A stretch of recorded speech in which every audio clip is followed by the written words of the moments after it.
Yet? Are we see? Can we see them? It's 4 o'clock. You guys, I'm just loving all the chat. I love it. You know, it's it. We have the kindest. Papa Levs. He says, "My prayer by faith, Alex will win. Mark my word. We love you both, best announcer. We Filipino, we fight till the end. Go go, Alex. I love that. Absolutely amazing."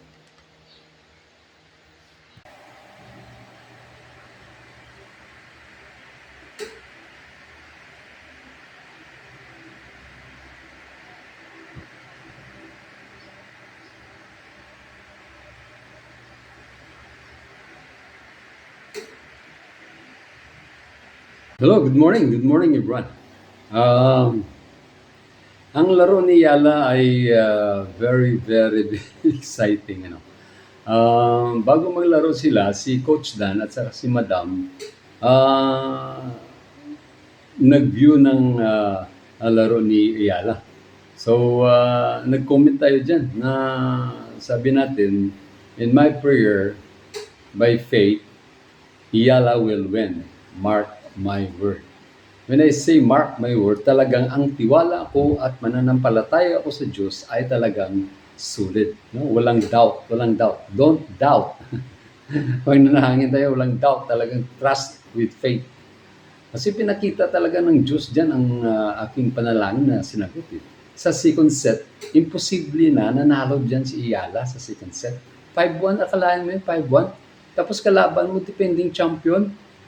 Naku, mahirap yun. Hirap mabulin yan pag si Fernandez ang kalaban mo. Ako talagang believe din ako ito kay Fernandez. Talagang matinding player to. Ngunit, grabe no, 5-1, nahabol ni Ayala tapos nanalo pa. So, yan ay nagpapakita na walang imposible sa Panginoon pag tayo ay nananangin na mayroon tayong pananampalataya. Okay, so it's just a short vlog na gusto lang ipapakita ng Panginoon sa atin na ang panalangin na mayroong pananampalataya, mayroong trust sa Kanya, without any doubt, God will answer prayer. Because impossible thing and God possible, walang impossible sa Kanya. Possible talaga. Pag tayo ay merong trust, meron tayong faith, at pananampalataya sa Kanya.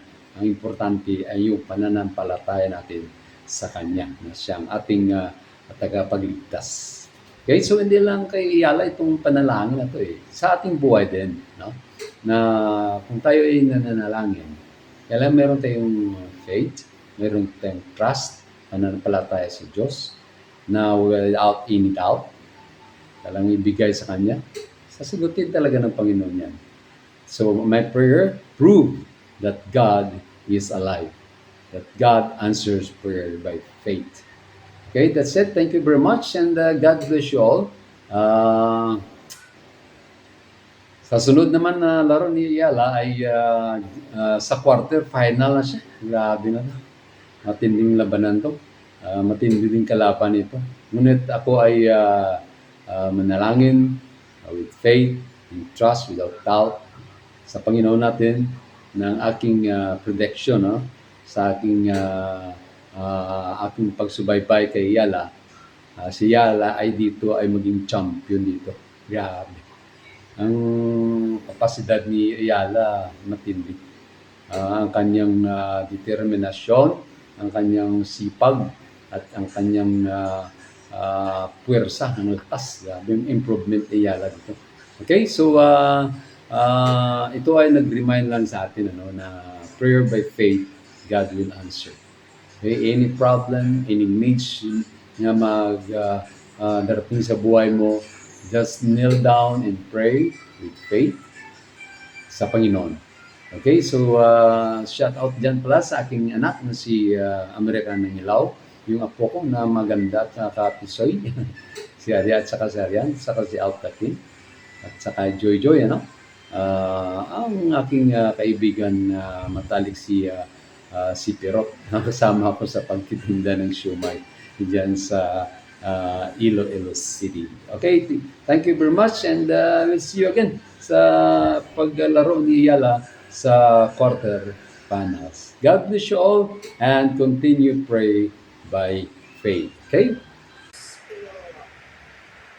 Sends the defending champion to an early exit in Washington. What's a comeback?